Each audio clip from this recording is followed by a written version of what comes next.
बिस्मिल्लाहिर्रहमानिर्रहीम, अस्सलाम वालेकुम। आज स्वीट सवैयाँ बनाएंगे, इंतहाई मज़ेदार। इसके लिए देसी घी में हमने सवैयों को रोस्ट किया, इसमें किशमिश और बादाम डाल के रोस्ट किया और फिर हमने इसमें लास्ट में दूध डाल दिया।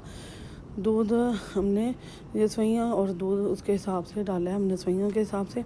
और यहाँ हम चीनी डालेंगे, कुछ लोग शक्कर डालते हैं, तो शक्कर वाली पहले आई हुई है वीडियो आपके, तो लेकिन ये चीनी वाली है और बहुत ही मज़े की स्वीट सवैयाँ रेसिपी तैयार हुई है। इंशाल्लाह बहुत मज़े की लगेगी और ये तो छोटे के बड़े सभी की पसंदीदा है और ये लाजमी बनती हैं हर त्यौहार पर। और वैसे भी सर्दियों में तो हमारे घर बहुत बनती हैं, बहुत मज़े की बनती है। बहुत ही सिंपल सी रेसिपी है, बहुत आसान है, ज़्यादा टाइम नहीं लगता। बस देसी घी में आपने इसको रोस्ट करना है और फिर दूध डाल के इसको पका लेना है। जहाँ देखा जाए अल्हम्दुलिल्लाह इतनी मज़े की, इतनी ज़बरदस्त सी टेस्टफुल, हर त्यौहार की जान और शान। तो ये ज़रूर बनती है। वीडियो पसंद आए तो लाइक शेयर सब्सक्राइब करना। दुआ में याद रखें। अल्लाह हाफिज़।